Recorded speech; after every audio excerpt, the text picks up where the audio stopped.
स्वागत है। आज हम शब्दों के समंदर में गोता लगाने वाले हैं।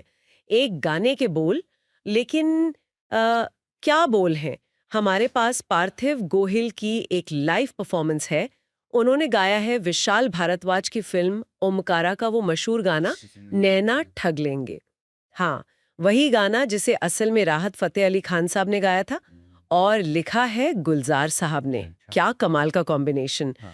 तो ये गाना ये अपने आप में एक पहेली जैसा है। राइट। इसका जो फोकस है वो है आंखें, आँखें। नैन, और उनकी वो खींचने वाली लगभग धोखेबाज ताकत। हाँ। बार बार ये गाना कहता है, अरे आंखों पे भरोसा मत करना, हाँ। मत सुनना इनकी। हाँ। जैसे आंखें सिर्फ देख नहीं रही, वो खुद कोई किरदार हो। हाँ। तो आज हम यही कोशिश करेंगे, इन शब्दों में जो चेतावनियां छुपी हैं, जो इशारे हैं, जो गहरी बातें हैं, उनको समझने की, गुलजार साहब के लिखे इन बोलों की तह तक जाने की, है ना? चले फिर। बिल्कुल।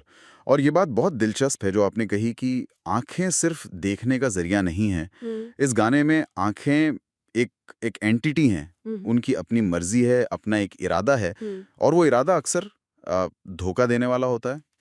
ये गाना सिर्फ सुंदरता की बात नहीं कर रहा, ये उसके पीछे छिपे असर की बात कर रहा है। और अगर हम ओमकारा फ़िल्म को देखें जो खुद शक, धोखा और नज़र के फेर की कहानी है, तो इन बोलों का वज़न और बढ़ जाता है। हाँ, बिल्कुल। वो कॉन्टेक्स्ट तो इसे एक अलग ही लेवल पर ले जाता है। और गाने की शुरुआत ही देखिए, कितनी सीधी, कितनी जोरदार चेतावनी है। नैनों की मत मानियो रे, नैनों की मत सुनियो। और ये सिर्फ एक बार नहीं कहते वो, नहीं, बिल्कुल नहीं। ये बार बार आता है, जैसे कोई कोई रट लगाने वाली बात हो जो भूलनी नहीं है। सही कहा। ये दोहराव ही इसके अहम होने का सबूत है। और भाषा देखिए, मत मानियो, मत सुनियो। ये ऐसा है जैसे आंखें आपको कुछ कह रही हैं, कोई सलाह दे रही हैं। पर शायर कह रहा है, भाई ये सलाह मत मानना। ये आंखें सिर्फ खिड़कियां नहीं हैं। ये एक्टिव प्लेयर्स हैं जो आपको इन्फ्लुएंस कर रही हैं। शायद वो जो हम साइकोलॉजी में कहते हैं ना, कंफर्मेशन बायस या हेलो इफेक्ट, कुछ वैसा ही। हाँ। पहली छाप जो होती है वो आपकी सोच पर हावी हो जाती है। ये पंक्तियां उसी अंदरूनी कश्मकश की तरफ इशारा करती हैं जो दिख रहा है और जो सच है, उसके बीच का फर्क। ये बहुत इंटरेस्टिंग पॉइंट है। और फिर आता है वो शब्द जो मेरे ख्याल से इस गाने की जान है, नैना ठग लेंगे। हाँ। ठग, ये शब्द, मतलब आज भी हम सुनते हैं तो दिमाग में एक नेगेटिव इमेज आती है, धोखेबाज, लुटेरे। और यहाँ आंखों के लिए ये इस्तेमाल करना, ये तो बहुत बहुत पावरफुल है। बिल्कुल पावरफुल है। ठग शब्द का चुनाव कमाल है। हमारे इतिहास में, कहानियों में ठग कौन थे? जो भरोसा जीतते थे और फिर लूट लेते थे। हाँ, बिल्कुल। तो जब गुलजार साहब आंखों को ठग कहते हैं, वो सिर्फ ये नहीं कह रहे कि आंखें धोखा देती हैं। वो कह रहे हैं ये कुछ कीमती चीज छीन लेती हैं आपसे। अच्छा। क्या छीन लेती हैं? शायद आपका सुकून, आपकी समझ, आपका दिल, मतलब ये एक तरह की इमोशनल लूट है। इमोशनल लूट, अरे वाह। हाँ, ये उस फीलिंग की बात है जब किसी का आकर्षण इतना तेज होता है कि आप बस खो जाते हैं, होश नहीं रहता, जैसे किसी ने वश में कर लिया हो। और ओमकारा की कहानी में भी तो यही है, शक, धोखा, ठगे जाने का एहसास। वाह, भावनात्मक लूट। ये तो बहुत सही पकड़ा आपने। हाँ। और ये कोई मामूली लूट नहीं है। इसमें तो जैसे जादू टोना टाइप कुछ शामिल है। अगली पंक्तियां हैं, जगते जादू फूकेंगे रे, नैना बावना कर देंगे। हाँ। ये तो आंखों को लगभग सुपरनेचुरल पावर दे रहा है, जैसे वो कोई हिप्नोटिस्ट हो, जादूगर। बिल्कुल। जादू फूंकना, बावना कर देना मतलब पागल, दीवाना बना देना। ये शब्द आंखों के असर को लॉजिक और रियलिटी के दायरे से बहुत आगे ले जाते हैं। सही बात है। ये दिखाते हैं कि इनका प्रभाव इतना गहरा हो सकता है कि इंसान सोचने समझने की शक्ति खो दे, बावला हो जाए, उसे दुनिया अलग दिखने लगे। हाँ। प्यार मोहब्बत की शायरी में अक्सर यही होता है ना कि महबूब की नजरें जादू कर देती हैं। हाँ। ये उसी इंटेंसिटी की बात है जहां दुनिया के सारे नियम कायदे पीछे रह जाते हैं। और राहत साहब की आवाज में जो वो एक रूहानी खिंचाव है, उफ। वो इस जादू वाले एहसास को और गहरा कर देता है। लगता है आप सच में किसी असर में आ रहे हैं। और सोचिए, पार्थिव गोहिल जब इसे लाइव गाते होंगे उस माहौल में, तो ये जादू और भी महसूस होता होगा। यकीनन। लेकिन ये जादू या आकर्षण, ये कोई भेदभाव नहीं करता, किसी रूल को नहीं मानता। ये तो बस अंधा वार करता है, लगता है। अगली लाइन यही कहती है ना, भला बुरा देखे ना पराया न सगारे, नैनों को तो डसने का चस्का लगा रे। हाँ, ये तो आंखों को किसी शिकारी जानवर जैसा बना दिया जिसे बस शिकार करना है। हाँ, ये पंक्तियां आंखों के प्रभाव की नैतिकता से परे होने वाली बात करती हैं। यूनिवर्सल नेचर, हाँ। भला बुरा देखे ना पराया ना सगारे, मतलब कोई रिश्ता, कोई मॉरल कोड कुछ मायने नहीं रखता। ये असर किसी पर भी हो सकता है, कभी भी। और फिर वो शब्द डसना, जैसे कोई सांप हो। हाँ, ये इशारा है कि ये आकर्षण सिर्फ मीठा नहीं है, इसमें खतरा भी है। बिल्कुल। और सबसे अहम शब्द है चस्का। चस्का। हाँ, चस्का मतलब लत, आदत। ये कोई एक बार की बात नहीं है। आंखों को जैसे इसकी लत लग गई है। अरे बाप रे। उन्हें इसमें मजा आने लगा है। ये उनके असर की एक तरह की मजबूरी को दिखाता है।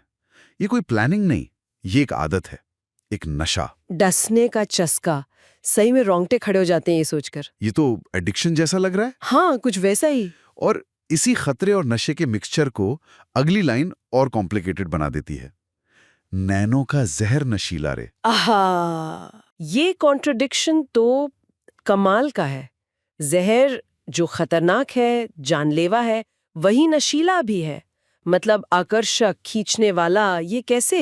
यही तो गुलजार साहब का कमाल है। और यही इंसानी रिश्तों की सच्चाई भी है शायद। ये विरोधाभास, ये कॉम्प्लेक्सिटी पकड़ता है। जहर मतलब खतरा, नुकसान, दर्द। नशीला मतलब मजा, आकर्षण, खिंचाव, जिससे आप बच नहीं सकते। सही। तो ये पंक्तियां कह रही हैं कि आंखों का असर या शायद गहरा प्यार या आकर्षण, उसमें ये दोनों चीजें होती हैं। वो आपको तकलीफ दे सकता है, आपकी अक्ल खराब कर सकता है, ये हुआ जहर। हाँ। लेकिन साथ ही वो इतना अच्छा लगता है, इतना लुभाता है कि आप जानते हुए खींचे चले जाते हैं, ये हुआ नशीला। वाह। ये उन रिश्तों की तरफ इशारा है जो टॉक्सिक होते हुए भी एडिक्टिव होते हैं। वो फेम फटाल वाला आइडिया होता ना फिल्मों में, या डेंजरस लाइजन, वैसा कुछ। हाँ हाँ, बिल्कुल। मीठा जहर। बिल्कुल, मीठा जहर, जिसकी लत लग जाए तो छूटना मुश्किल। मीठा जहर, वाकई। ये सोचना भी अजीब लगता है कि कोई चीज एक साथ इतनी डेंजरस और इतनी अट्रैक्टिव कैसे हो सकती है। पर शायद इंसानी जज्बात ऐसे ही होते हैं, कॉन्ट्राडिक्टरी। शायद। लेकिन क्या आंखों की ताकत सिर्फ नेगेटिव या खतरनाक ही है? मतलब ठगना, डसना, जहर। अगली लाइनें कुछ और कहती हुई लगती हैं, कुछ क्रिएटिव सा, भले ही वो इल्यूजन हो। बादलों में सतरंगिया बोवे, भोर तलक बरसावे। ये तो बहुत ही खूबसूरत इमेज है, बादलों में इंद्रधनुष उगा देना। हाँ, ये आंखों की एक और ताकत है, इल्यूजन क्रिएट करने की, या कहें तो रियलिटी को बदलने की ताकत। बादलों में सतरंगिया बोना, क्या कमाल की इमेज है ना? बादल जो अक्सर ग्रे होते हैं, पानी भरे होते हैं, उनमें रेनबो के रंग भर देना। ये शायद उस स्टेट ऑफ माइंड की बात है जब आप प्यार में होते हैं या किसी से बहुत इम्प्रेस्ड होते हैं। हाँ। तो आपको पूरी दुनिया ही रंगीन लगने लगती है, ज्यादा खूबसूरत, मामूली चीजों में भी कुछ खास दिखने लगता है। सही बात है। लेकिन यहाँ एक ट्विस्ट भी है, भोर तलक बरसावे। हाँ, ये भोर तलक मतलब ये रंग, ये जादू शायद रात भर चले, पर सुबह होते ही जब रियलिटी की रोशनी आती है तो ये इल्यूजन टूट भी सकता है। ये उस टेम्पररी लेकिन बहुत इंटेंस खुशी या मोह की तरफ इशारा है जो किसी की नजरों से पैदा होता है, पर शायद हमेशा टिकता नहीं। अच्छा, तो मतलब आंखें पूरी फैंटेसी वर्ल्ड बना सकती हैं, लेकिन वो शायद टिकाऊ ना हो। सुबह हुई और सब गायब। हाँ, ऐसा हो सकता है। और शायद यही वजह है कि शायर बार बार हमें पीछे खींचता है। मतलब इतने सारे मिरेकल्स, नशा, जादू, इन सब के बाद भी गाना वापस वहीं आ जाता है। बिल्कुल, ये गाना एक सर्कल जैसा है।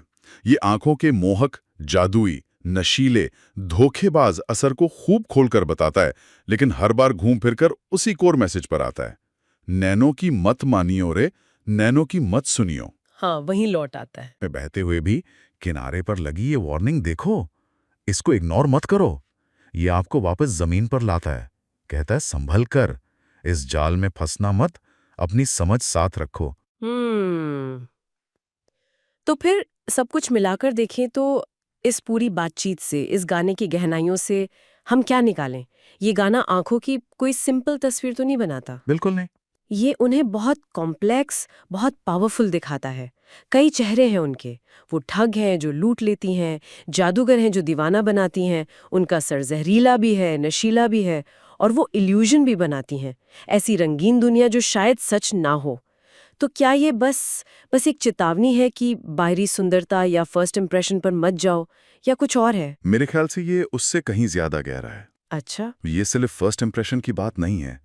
ये ह्यूमन रिलेशनशिप्स में जो भरोसा, धोखा, आकर्षण और रियलिटी की जो परतें होती हैं ना, उसकी बात है। गुलजार साहब ने ठग, जहर, जादू, बावना, डसना, चस्का इतने पावरफुल, इतने देसी रूपक इस्तेमाल किए हैं ये दिखाने के लिए कि कैसे इंसानी भावनाएं, खासकर जब वो आंखों से जाहिर होती हैं या महसूस होती हैं, वो लॉजिक, समझदारी और कभी-कभी तो सही गलत की हदों को भी पार कर सकती हैं।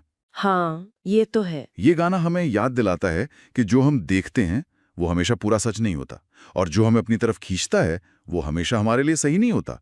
ये देखने और उससे प्रभावित होने के पूरे प्रोसेस पर ही एक तरह की पोएटिक कमेंट्री है। ये वाकई सोचने वाली बात है। हम कितनी बार सिर्फ किसी की आंखों में देखकर या उनकी बातों से इम्प्रेस होकर फैसले कर लेते हैं, बिना गहराई में गए। बिल्कुल। ये गाना उस आदत पर सवाल उठाता है। हाँ, और ये आखिर में एक दिलचस्प सवाल भी छोड़ जाता है। क्या? देखिए, गाना हमें आंखों के धोखे से बार बार सावधान करता है। हाँ। लेकिन क्या यही धोखा, यही जादू, यही नशा वो चीज नहीं है जो इंसानी कनेक्शन को इतनी गहराई, इतनी इंटेंसिटी देता है, भले ही वो रिस्की क्यों ना हो? ये तो सोचने वाली बात है। क्या होता है जब कोई इंसान ये चेतावनी सुनने के बाद भी जानते बूझते हुए उन ठग नैनों पर, उस नशीले जहर पर भरोसा करने का फैसला करता है? क्या उस रिस्क को लेने में ही रिश्ते की असली परीक्षा है, या शायद उसका असली मजा? वाह! ये एक ऐसा सवाल है जिस पर शायद हर कोई अपने तजुर्बे से ही सोच सकता है।